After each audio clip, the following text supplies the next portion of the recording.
안녕하세요. 오늘도 사연살롱을 찾아주셔서 감사합니다. 저는 경기도 분당에 살고 있는 40대 초반의 여성이에요. 저는 몇 달 전 결혼 직전까지 갔다가 파혼을 선언했는데요. 적지 않은 나이에 결혼을 깬 거에 대해 안타까워하는 분들도 계시고 무슨 일 때문인지 궁금하신 분들도 계실 것 같아요. 하지만 그렇기에 더더욱 이 결혼은 아니라는 생각이 들었어요. 결혼이라는 게 두 사람이 더 나은 인생을 살려고 하는 거잖아요. 서로를 행복하게 해주기로 약속하는 거고요. 그런데 결혼이 목전에 닥쳐서 보니 남자와 그 어머니는 다른 꿍꿍이가 있었더라는 거죠. 그것 때문에 스매에 이것저것 위약금이 처리되어 돌려받지 못한 돈이 있긴 하지만 그대로 결혼해서 평생 그 집 호구로 살며 끝없이 돈 뜯겼을 생각하면 액땜 수준이라고 생각해요. 양쪽 집에 인사하고 결혼 준비할 때까지만 해도 전혀 몰랐던 남친 어머니의 시커먼 속내를 알고 나서는 가차없이 돌아섰어요. 나이가 몇이 됐든 아닌 건 아니잖아요. 나이가 많다고 대충 웬만한 건 참고 결혼하는 건 아닌 것 같아요. 그게 정말 내 인생에 책임 없는 행동이고 수렁에 빠지는 거니까요. 그러면 지금부터 제 이야기 제대로 한번 해볼게요. 저와 오빠는 어릴 때 아빠가 돌아가시고 쭉 엄마와 외조부님과 살다가 몇 년 후 엄마도 지병으로 돌아가신 다음부터는 이모네 집에서 살았어요. 친가는 사정이 넉넉하지 못한 것도 있었고 처음부터 저희 엄마를 탐탁지 않게 여겨서인지 저희를 돌봐주겠다는 말 한마디 없었던 걸로 알아요. 다행히도 외갓분들이 마음이 넉넉하고 사랑이 많아서 이모 부부가 저희를 자식처럼 키워주셨죠. 이모네는 저랑 오빠보다 나이 많은 언니가 있었는데 언니도 저희를 친동생으로 여겼어요. 친구들한테도 다 자기 동생이라고 말했지 사촌동생이다, 이종사촌이다 이런 설명을 붙인 적이 한 번도 없었거든요. 그 덕에 저와 오빠는 부모님은 잃었어도 더는 큰 아픔 없이 밝게 자랄 수 있었네요. 오빠는 미국에 유학을 갔다가 거기서 결혼해서 살고 있어요. 이모 부부한테는 매달 용돈을 보내드리고 있고요. 거기에는 저희를 키워주신 데에 감사한 마음이 있는 거죠. 저는 꽤 큰 IT 기업에서 개발 프로젝트 일을 하고 있고 역시나 매달 부모님 용돈 드리는 마음으로 이모 부부한테 용돈을 드리고 있어요. 언니 부부랑 같이 어버이날하고 생신도 열심히 챙겨드리고 있고요. 남친은 저희 회사 회계 감사를 하는 법인의 일반직 직원이에요. 제가 차장 직함을 달고 있어서 임원분들하고 회계법인에 갔다가 알게 됐고요. 제가 연봉을 좀 많이 받는 편이라 적금 들고 주식하면서도 여행 다니고 하고 싶은 거 다 하고 살았어요. 이모네에 계속 살기 때문에 집에 들어가는 돈이 없어서 더 풍족하게 쓰기도 했고요. 저한테 이모 부부는 다른 사람들한테 말할 때만 이모, 이모부라고 하지 집에서는 자연스럽게 엄마, 아빠라고 부르거든요. 그러니 제가 계속 같이 사는 게 너무 당연한 일이었어요. 저희 집 분위기는 그랬어요. 이모네는 이모가 외할아버지한테 받은 부동산도 있고 이모부가 대기업 임원이어서 큰 경제적 어려움 없이 살았어요. 제 통장이 두둑한 건 어찌 보면 당연했어요.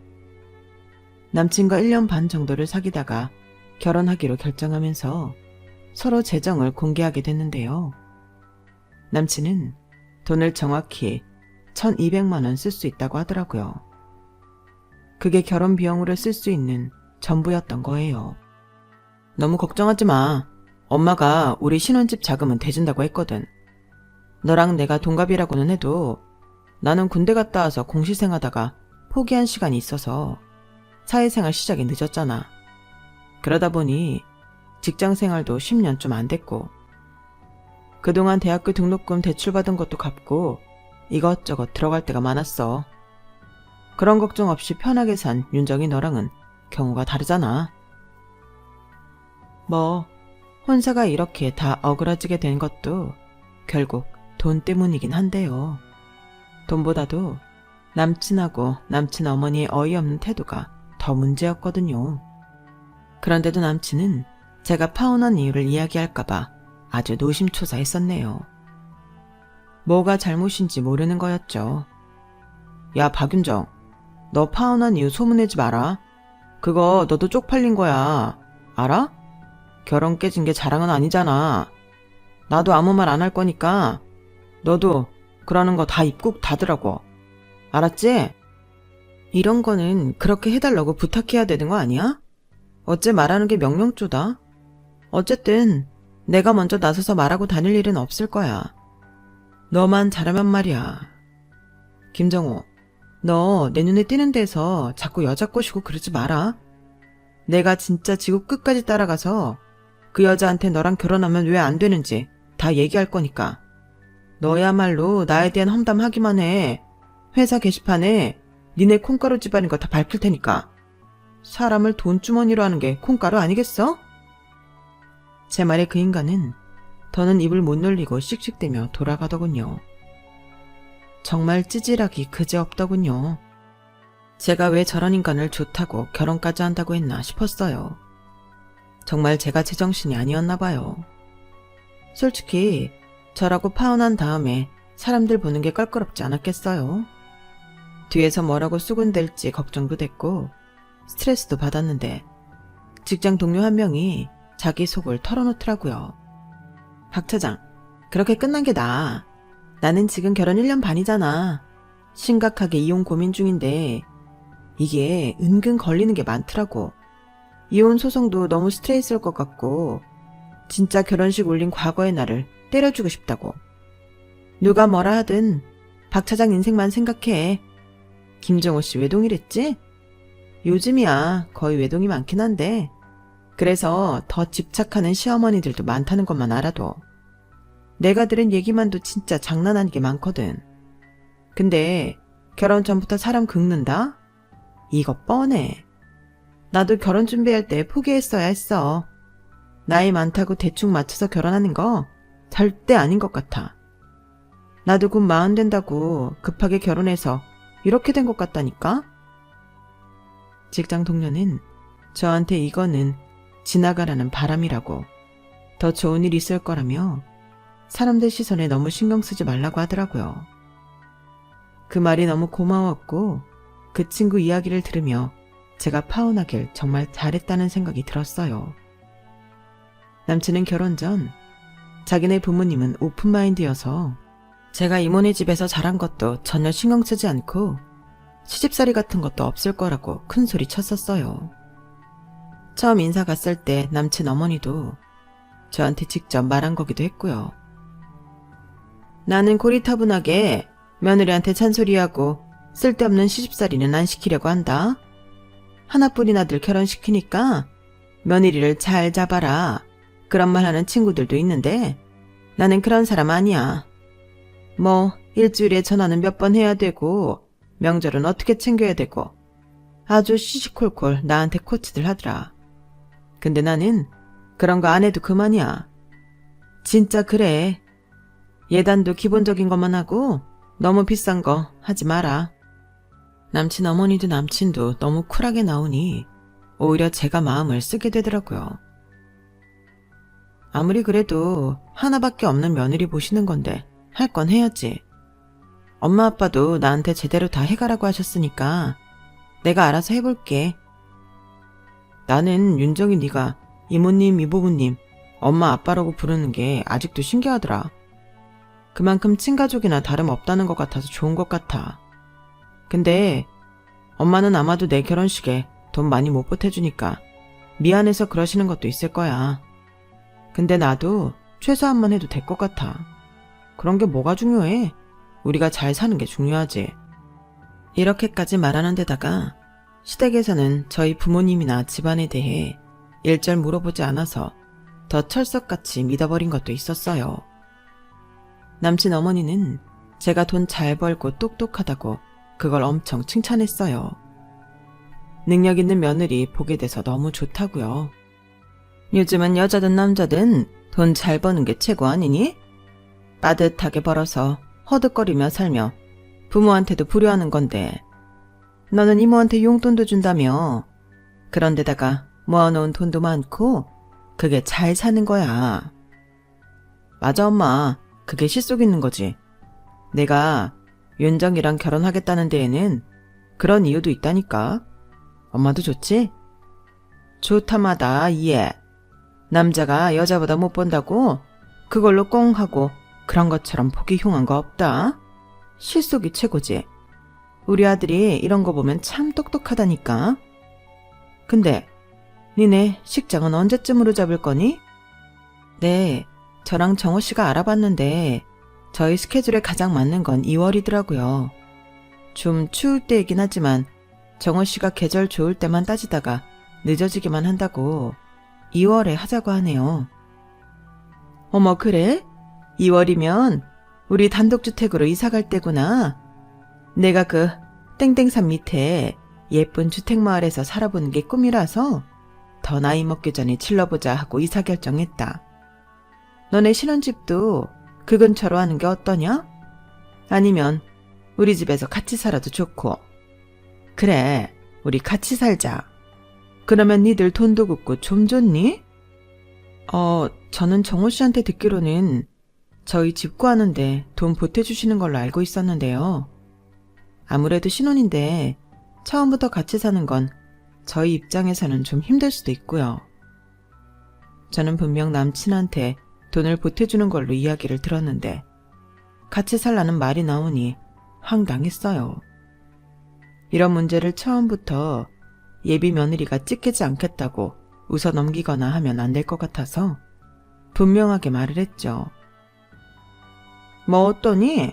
어차피 니들 맞벌이라 바빠서 집안일도 잘 못할 텐데 내가 있으면 너네한테도 편하고 좋지 않겠어?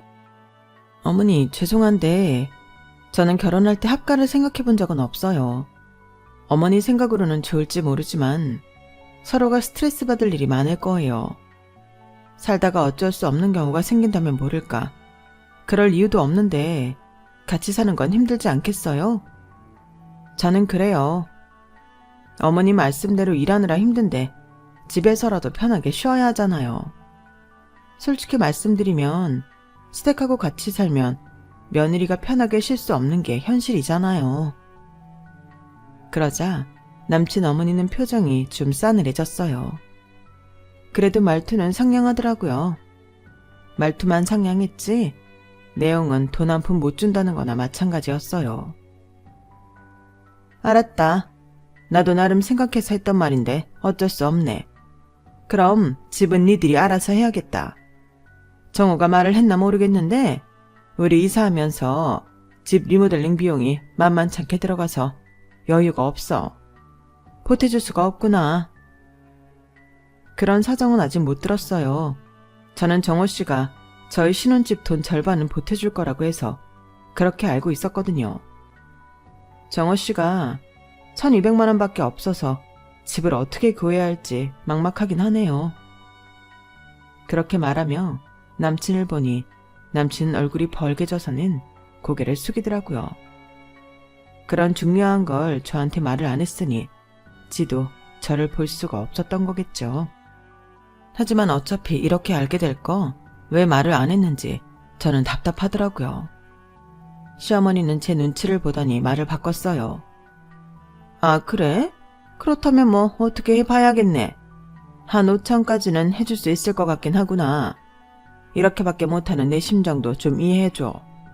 하나뿐인 아들 장가 보냈는데 집도 못 해주는 애미 마음이 어떨 것 같니? 이렇게 겹치게 될 줄은 꿈에도 몰랐다.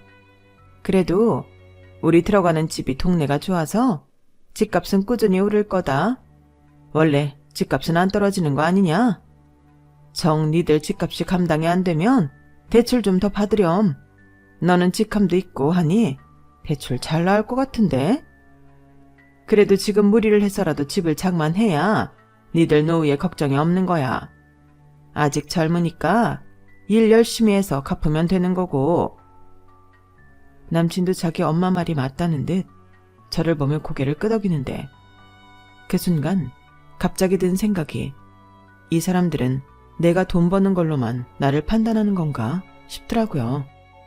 그래도 괜한 생각이라며 애써 지우려고 했죠. 결혼을 앞두고 결혼 비용에 대한 말이 달라지는 건 지울 수가 없기는 했어요. 제가 무슨 말을 하기도 전에 남친 어머니는 제가 참 잘 컸다며 이모 부부를 만나면 정말 잘 키우셨다고 칭찬 많이 해주고 싶다 그러더라고요.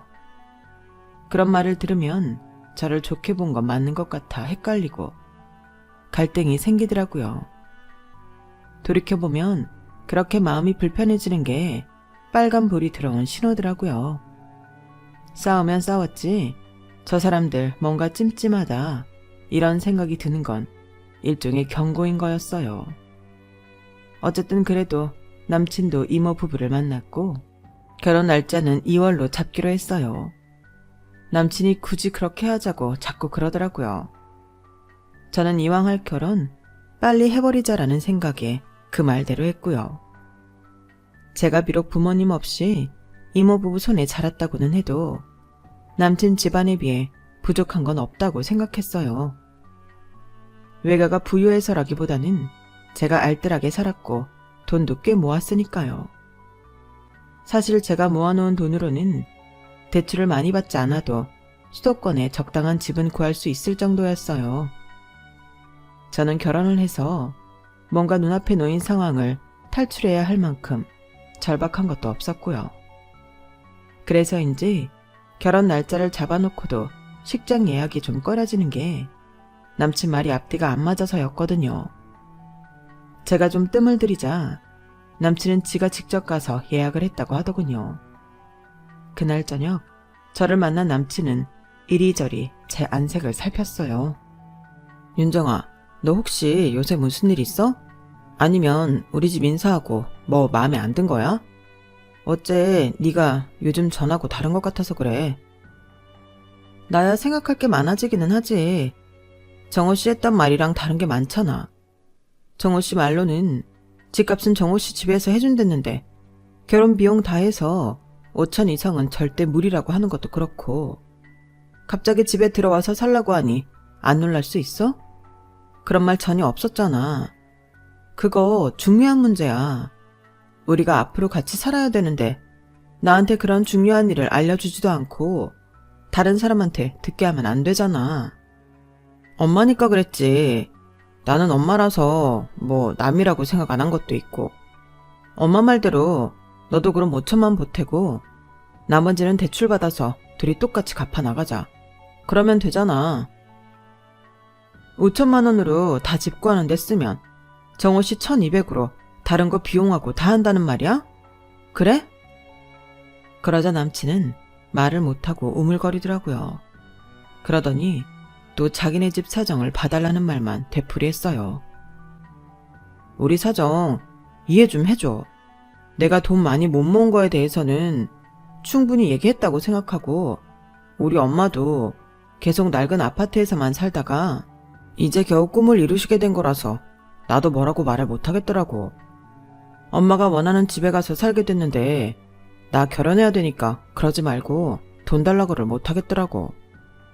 엄마도 내심 속상해 하시는 것 같아. 하나뿐인 아들 결혼하는데 여유 있게 못 해주시니까. 우리 둘이 벌면 대출금도 금방 갚을 거야. 그러니까 너무 그런 것 때문에 걱정하지는 말자.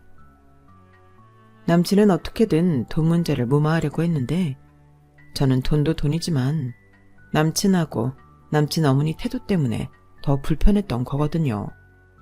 근데 그걸 모르는 것 같더라고요. 어째 얼른 이 상황만 벗어나보자 하는 것 같기도 했고요. 나중에도 이런 일이 생기면 또 자기만 어떻게든 모면하고 빠져나갈 것 같다는 생각도 들었어요. 남편으로서 신뢰를 할 수 있는지의 문제였죠. 저는 남친한테 앞으로는 뭐든 있는 그대로 다 말해달라고 했어요. 제가 알아야 할 건 알아야 되지 않겠느냐고요. 근데 남친 어머니 역시 제가 할 말 다 하는 걸 보고 기분이 안 좋았나 보더라고요. 남친이 생각 없이 자기 엄마가 친구들 만난 자리에서 제가 기가 세다며 만만치 않겠다는 말을 한 걸 그대로 전하더군요. 그러면서 자기가 엄마한테 그런 소리 하지 말라고 큰 소리 쳤다며 자랑스럽게 말하는 거였어요. 내가 엄마가 자꾸 너보고 기가 세네, 우리 아들 힘들겠네 이런 말해서 그러지 말라고 뭐라고 했다? 아니, 언제는 똑 부러지고 잘 컸다고 해놓고 왜 그러냐고. 엄마 며느리 될 사람 그렇게 말하면 좋냐고 하니까 아무 말 못하더라. 뭐 어머니 입장에서는 내가 다 좋기만 할 수는 없겠지. 그럴 수 있어. 암만 그래도 내 마누라 될 여자 그렇게 말하는데 나도 좀 그렇더라. 엄마한테 너 적금 들어놓은 것도 많고 작은 집 하나 살 정도 여유도 있다고 했더니 표정이 확 바뀌더라고. 갑자기 막 너에 대한 무한 애정이 솟구치는 것 같다고나 할까? 내가 이렇게까지 해놨으니까 너에 대해 어디 가서 이상한 말은 못 하실 거야. 결국은 돈 많다니까 저에 대한 태도를 바꾸셨다는 거잖아요. 저는 그게 참 불편했는데 남친은 아주 자기 잘했다고 어깨를 쫙 펴는데 솔직히 실망스러웠어요. 그 뒤로 훈수 같은 것 때문에 남친 어머니를 몇 번 만났는데 남친 어머니는 저한테 돈 얘기를 하지는 않았어요. 알아서 잘할 거니까 걱정 안 한다는 말만 하더라고요. 그리고 제가 돈이 있다는 걸 알아서 그런지 몰라도 함부로 대하진 않았어요. 오히려 꽤나 값나가는 식당에서 밥을 사주기도 하고 잘해주려고 하더라고요. 저는 속으로 사람들 다 돈 있다고 하면 저러는 거지, 어쩔 수 없는 거다 하며 애써 나쁜 생각을 안 하려고 했어요. 사실 돈이라면 다들 그 앞에서 굴복하는 세상이잖아요. 순수하게 사람만 봐달라고 하는 건 너무 순진한 생각이라는 걸 알고는 있었죠. 그래도 씁쓸한 건 어쩔 수 없더라고요. 근데 남친 어머니는 제가 무슨 옷을 입는지, 구두는 어디 건지, 가방은 어느 브랜드인지 일일이 보고 있었더라고요. 그걸 어떻게 알았냐 하면 한 번은 남친 어머니가 친척분을 모시고 나왔는데 그분한테 제가 이렇게 센스 있고 고급지게 이런 브랜드 가방도 있고 구두도 있다 그랬거든요. 남친 어머니는 자기 친구들을 불러놓은 자리에 저를 오라고 해서 또 한바탕 제가 돈이 많다는 걸 꽤나 자랑삼아 늘어놓더라고요. 그러자 어느 친구분이 안 입고 온 표정으로 이렇게 말했어요. 숙자너, 저번에는 네 며느리감 기 세다고 뭐라 하지 않았어? 키가 세도 돈 많은 건 좋은가 보다? 예, 그런 말은 그냥 하는 소리지. 너는 뭐 그런 걸 그렇게 새겨듣고 그러니? 너 우리 며느리 질투나는구나? 이렇게 세련되고 고급진데 돈도 많아서? 저는 정말 민망해서 어디를 쳐다봐야 할지 모르겠더라고요. 남친이고 남친 어머니고 저에 대해 할 말은 돈밖에 없나 싶어서 슬슬 짜증이 나고 마음의 갈등이 확실하게 불편함으로 자리 잡게 되었어요. 그리고 얼마 안 돼서 남친 어머니는 저한테 자기 속내를 드러내고야 말았어요. 저희가 식장부터 잡아서 하나하나 처리하고 있을 때 혼수는 좀 나중에 하자 싶었는데요. 상견례 후에 혼수를 차차 마련할 생각이었어요. 그때까지도 집 계약을 하지 않고 있었고요. 남친은 집을 어디로 할 거냐며 자꾸 물어보기는 했는데 제가 마음을 못 정하고 있었거든요. 그렇게 차일피일 미룬 것도 어찌 보면 잘했던 것 같기도 해요. 계약금을 크게 날려먹지는 않아도 됐으니까요. 저는 남친과 집을 보러 다니다가 시댁하고도 친정하고도 가깝지 않은 데로 정했어요. 남친이 한 말도 있으니 저도 5천만 보태고 나머지는 대출받아서 둘이 똑같이 나눠 갚는 걸로 했고요. 일단 집만 봐두었고 그 집이 아니더라도 그 근처로 하자는 거기까지는 얘기가 된 상태였어요.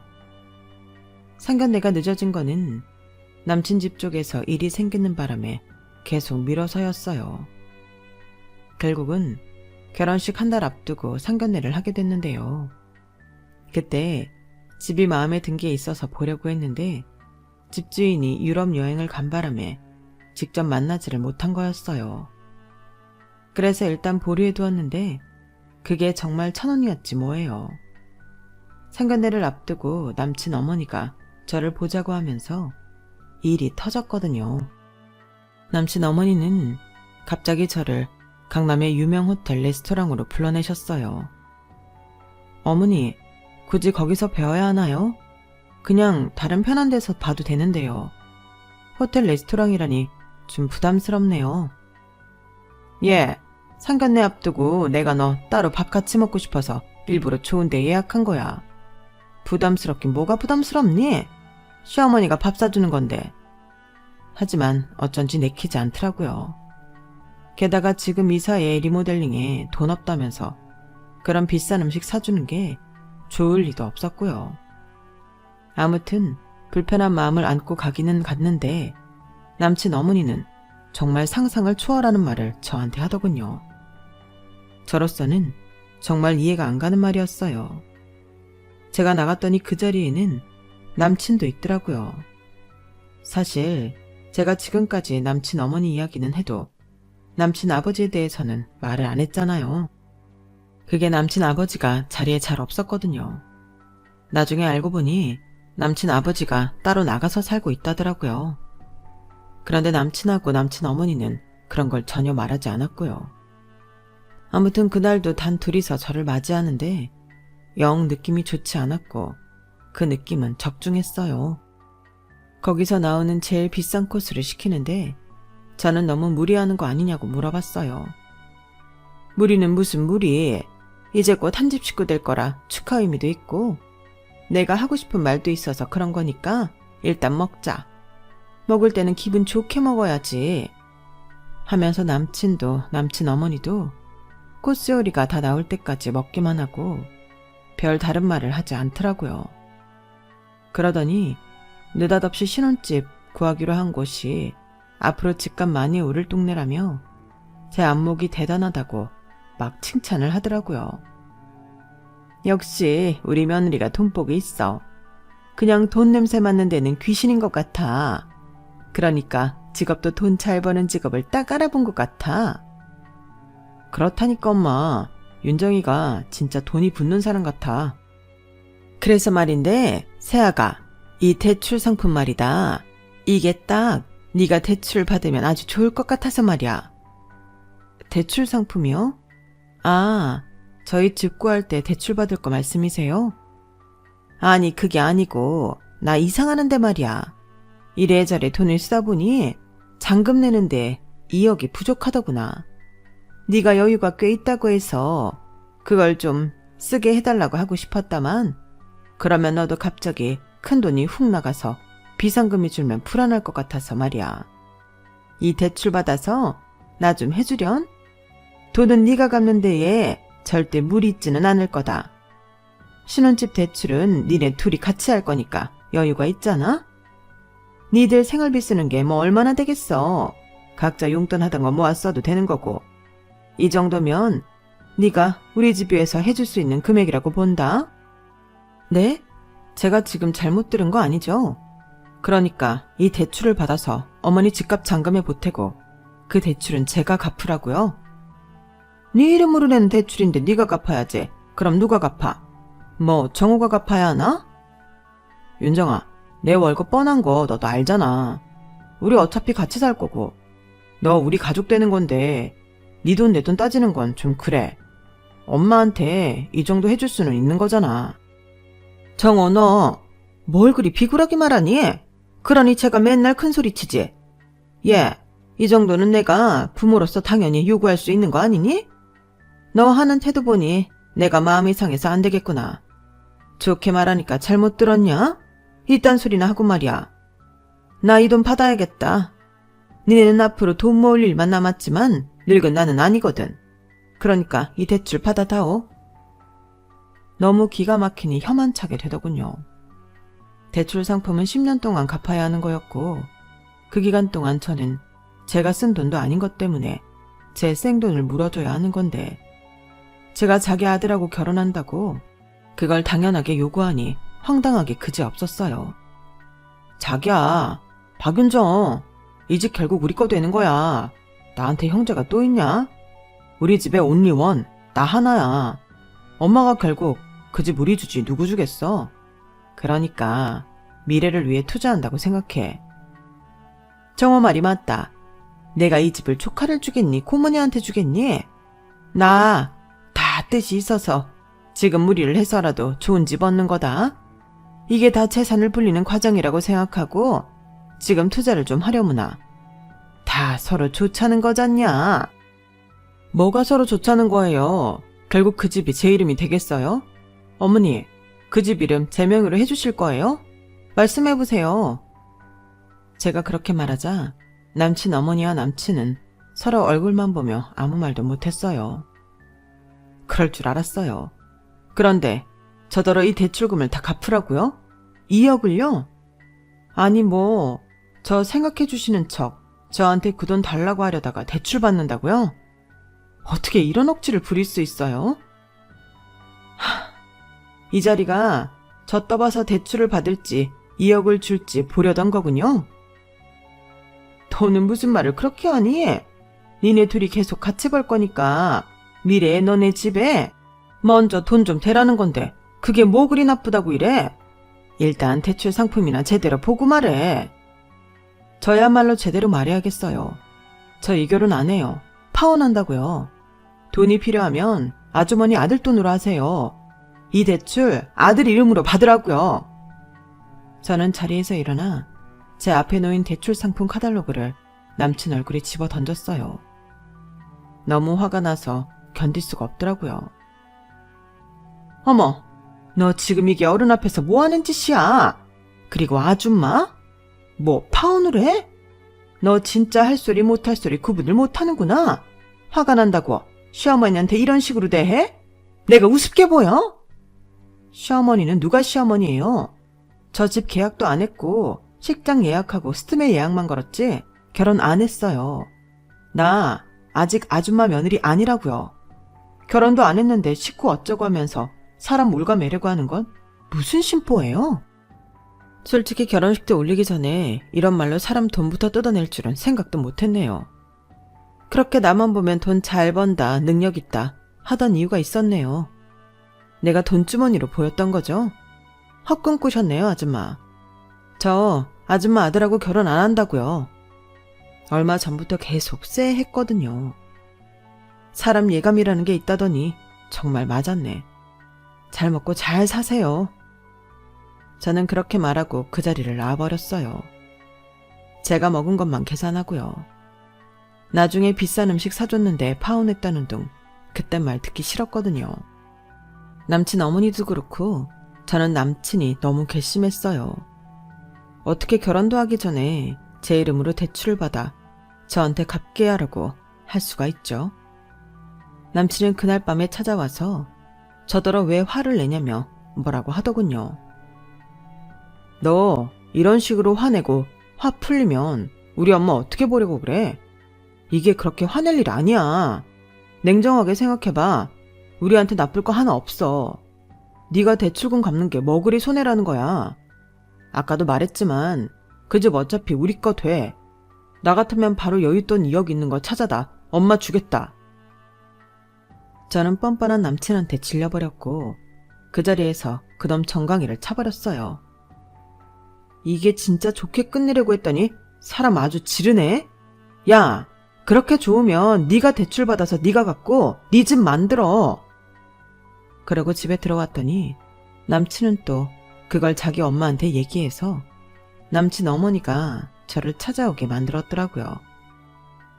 야, 네가 감히 남의 집 귀한 아들 정광이를 시퍼렇게 멍들게 해? 너 미쳤지? 그러면서 저를 때리려고 손을 들길래 제가 손을 확 잡아버렸어요. 남친 어머니는 놀라서 방방 뛰고 난리도 아니었어요. 이게 아주 부모 없이 큰 티를 이렇게 내네? 불쌍한 년 걷어주려고 했더니만 적반하장도 유분수지. 이래서 돈밖에 모르는 것들은 천박하다고 하는 거야. 이봐요 아줌마. 아줌마가 그런 말 할 자격이나 있어? 결혼하기 전부터 대출받아 지들 돈 해내라는 사람이 누구 보고 돈밖에 모른다는 거야. 뭐? 걷어줘? 걷어줄 능력이나 되고? 말 함부로 하지 마. 이런 집안인 걸 모르고 결혼할 뻔한 걸 조상님이 살려주시나 보네. 우리 엄마 아빠가 하늘에서 나 지켜주시는 거야. 이봐요 아줌마. 당신 아들이야말로 그렇게 잘난 사람 아니니까 주제 파악 좀 해. 어디 돈 1200 갖고 결혼하려고 하면서 여자 등골 빼먹을 생각을 해? 저는 바로 시어머니 손을 확 놔버렸고 그 자리에서 남친한테 전화를 했어요. 야, 너 내 말 잘 들어?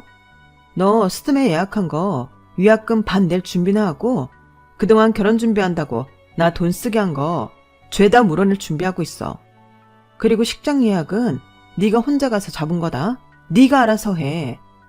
너 같은 놈하고 결혼을 하겠다고 한 내가 미쳤지. 내가 멍청했어. 그렇게 전화를 끊고 그날 이후 남친은 저한테 전화를 하지 않았어요. 저는 바로 집에 들어가 이모 부부한테 좀 전에 있었던 일을 다 말하고 결혼을 안 하기로 했다고 말씀드렸어요.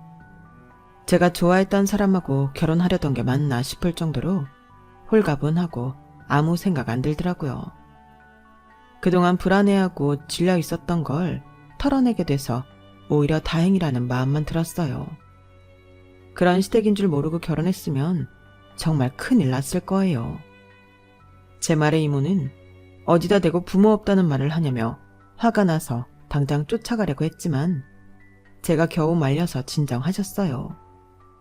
이모부도 마찬가지였고요. 뭐 이것저것 돈 들어간 거에 비해 손해본 거는 꽤 됐지만 집 계약 안 한 것만 해도 어디예요. 저는 그 정도 손해는 앞으로 인생을 위해 수업비 냈다고 생각했어요. 남친한테도 돈 전부 계산해서 절반 내놓으라고 했고 연락이 없길래 회사로 찾아가자 놀라서 바로 돈을 보내줬어요.